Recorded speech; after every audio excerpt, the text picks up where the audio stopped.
A warm welcome to TV Africa News and thank you for always joining us. This is Africa Today. My name is Najuma Luima, but first are the headlines.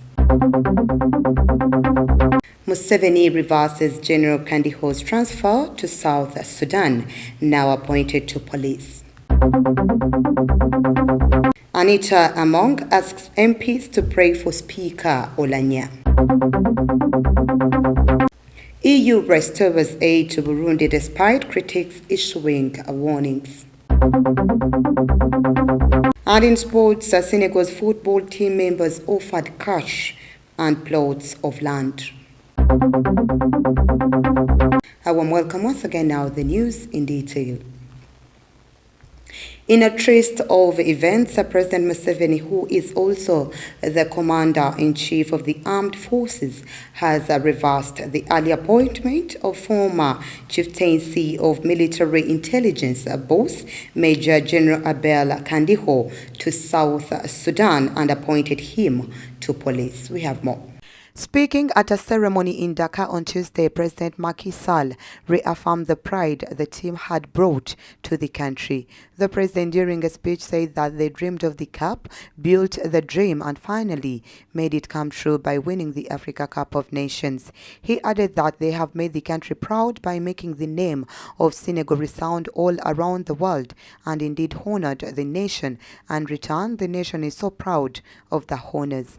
During the ceremony, the Senegalese president appointed team members to the country's prestigious Order of the Lion. Speaking movingly about the meaning of this victory, the team captain Kalidou Koulibaly said that they now have a map of Senegal, a people, a goal, a faith, and of course a star on the jersey after winning AFCON, adding that their slogan throughout the competition was "We can be killed, but not dishonored." Senegal have narrowly lost twice before in the AFCON final in 2019 and 2002.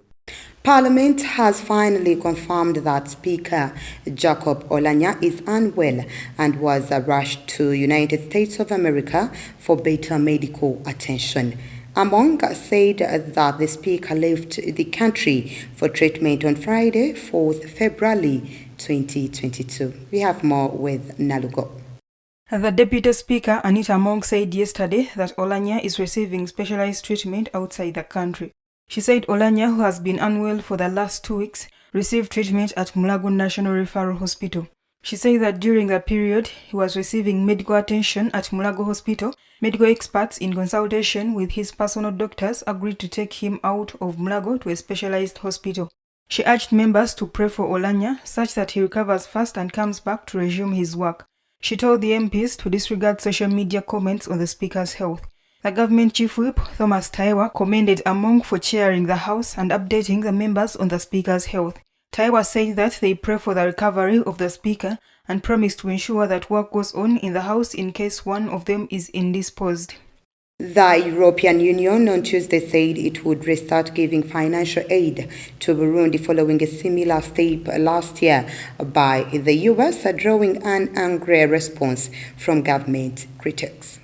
European Union statement said that yesterday's decision to lift restrictions is as a result of peaceful political process that started with the general elections of May 2020 and which has opened a new window of hope for the population of Burundi. In 2016, the European Union, at the time Burundi's biggest aid donor, suspended all direct funding to the government for ignoring human rights and failing to stop a wave of deadly violence. Burundi was in turmoil at the time when then-President Pierre Nkurunziza won a third term, which the opposition said was illegal. The EU decision on Tuesday followed a decision by the United States in November that credited elections, a fall in violence, and reforms by President Evariste Ndayishimiye. In its statement, the EU acknowledged that persisting challenges remain in the areas of human rights, good governance, reconciliation, and the rule of law. Burundi's Foreign Minister Albert Shingiro thanked the EU and its 27 member states for lifting the curbs. He said on Twitter that it was an ingredient for rebuilding bilateral ties, although NGOs condemned the decision, saying nothing had changed to justify the move. According to the European Union Observer, a news website in Brussels, the EU used to be the biggest aid donor to the former Belgian colony, paying out some 60 million euros a year. Let's take a quick break. We will be right back.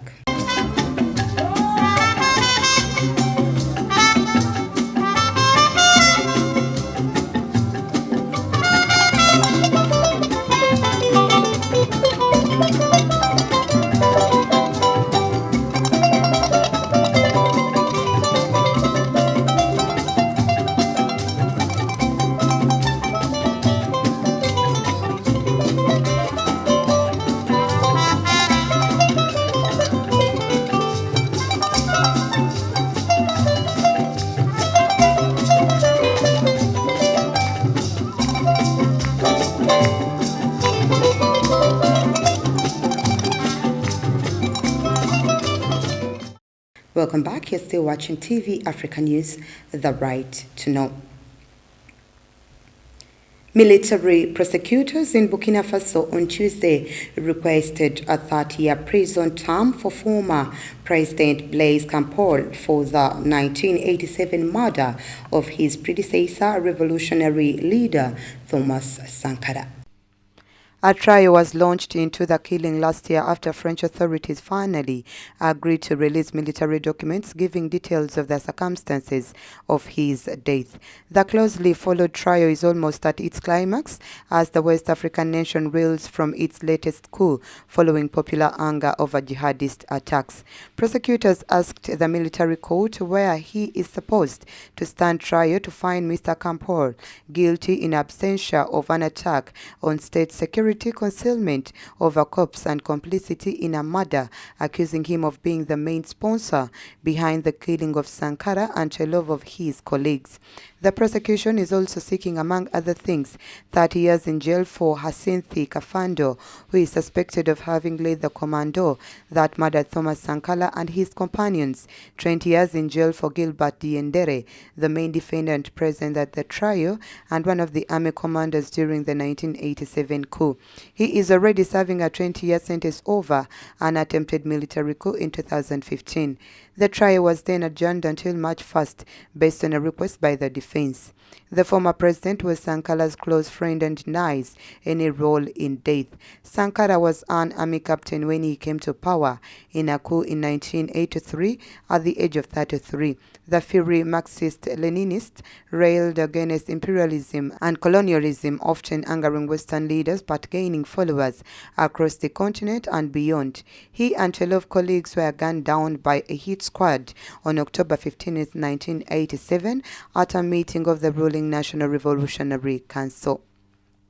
Moving on, a cyclone Batsirai is blamed for the deaths of 20 people in Madagascar and for making more than 55,000 people homeless victims after slamming into the island's eastern coast, according to officials on Monday.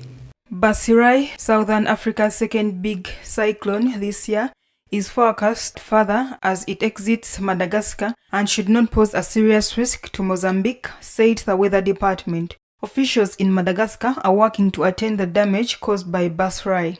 The tropical storm weakened quickly as it moved southwest across the island, missing the capital Antananarivo and posing little risk to other areas except for heavy rainfall, the National Meteorological Department said on Monday. President Andre Rajoelina went to the town of Manjari Monday to see the storm's destruction and the relief efforts. Batsirai destroyed about 3,000 dwellings and government buildings and flooded 5,700 others in Mandanjari and nearby towns, officials said. The World Food Programme Director in Madagascar, Pasqualine Di Sirio, warned that rice crops had been damaged by the cyclone, threatening the country's food supply for months to come. Away from that, Mali's Prime Minister on Monday accused France of having sought the partition of the West African country during its military mission there, the latest flare-up in relations between Paris and Bamako. In a 45-minute speech to diplomats gathered at his request, Choguel Kokara Maïga denounced France, the former colonial power, and a vocal critique of the military regime that appointed him. But Maïga stopped short of calling for the departure of the anti-jihadist force that France leads in Mali. He acknowledged that France's military intervention in 2013 had halted a jihadist insurgency that had already captured the north of the country and threatened the south. But he argued later that the French operation later turned into a de facto partition of the country. Maiga said that the jihadists were allowed to take refuge in part of Mali's territory, regroup and return in force from 2014. France has already said it is considering the future of the anti-jihadist force in consultation with its EU partners after Mali expelled its ambassador last week.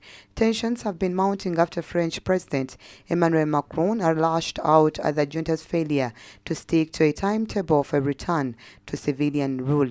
Mali stepped up its denunciations of France after the West African bloc ECOWAS announced sanctions against Mali's military regime on January 9th. Bamako has accused Paris of having manipulated ECOWAS into its hard line against Bamako, a theme Maiga returned to in Monday's speech. Let's once again take a quick break. We will be right back.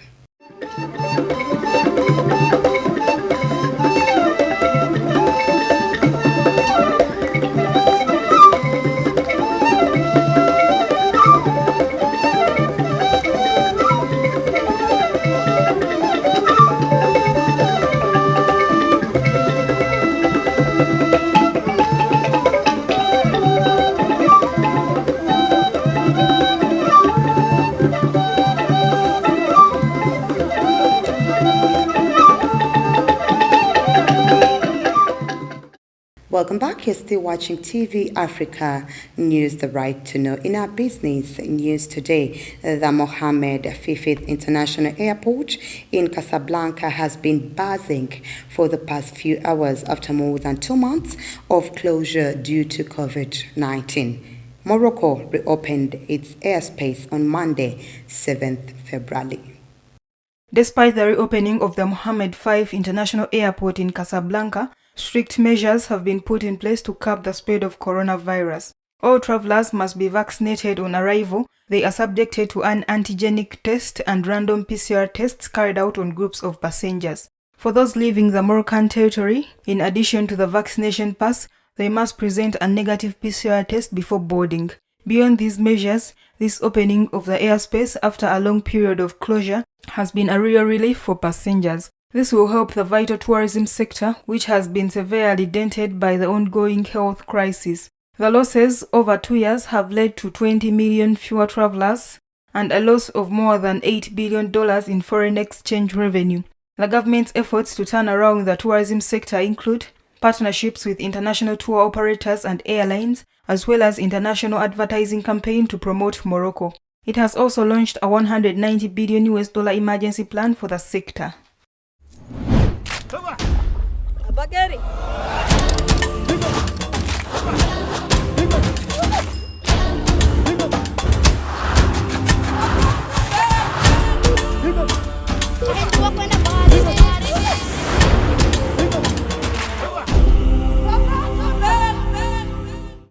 In our health news today, Ugandan authorities are seeking to legally mandate vaccines in a draft legislation aimed at boosting the East African country's drive to inoculate more people against COVID-19. Alfred Driwale, a public official who leads Uganda's vaccination efforts, speaking of the proposed changes to the country's public health law, said that it is the right thing to do.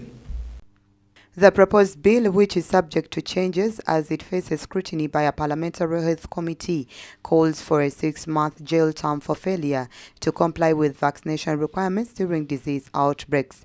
Attempts by Ugandan officials in recent months to enforce limited mandates have been unsuccessful. A vaccine requirement for people using public transport faced opposition from operators, and bars have returned to business after an extended lockdown without strict adherence to pandemic-era rules. Uganda's health minister announced in January that more than 400,000 vaccine doses were to be destroyed after they expired before being used. That's a considerably loss to a government that has administered only about 12.7 million doses and whose goal is to inoculate at least half of its 44 million people. President Yoweri Museveni had warned last year that local officials would be held accountable for any expired doses, putting pressure on them to administer substantial batches of vaccines that often arrived with looming expiration dates. Now it appears authorities will try to codify vaccine mandates. Odoi, who chairs the Parliamentary Committee on Human Rights, has said that the government has a political responsibility to enforce vaccine mandates in a country with a weak health system and facing widespread vaccine hesitancy.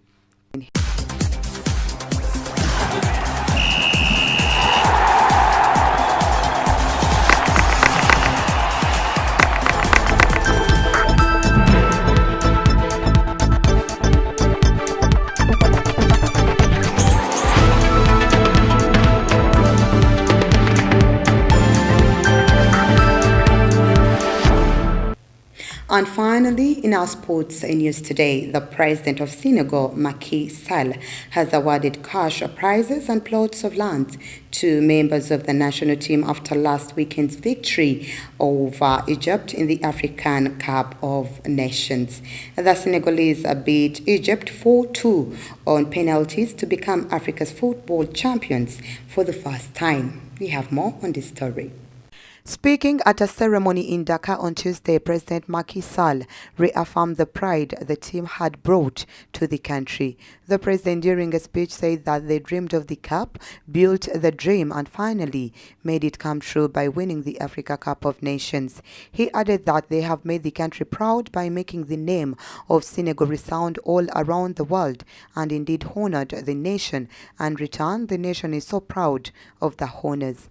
During the ceremony, the Senegalese president appointed team members to the country's prestigious Order of the Lion. Speaking movingly about the meaning of this victory, the team captain Kalidou Koulibaly said that they now have a map of Senegal, a people, a goal, a faith, and of course a star on the jersey after winning AFCON, adding that their slogan throughout the competition was "We can be killed, but not dishonored." Senegal have narrowly lost twice before in the AFCON final in 2019 and 2002.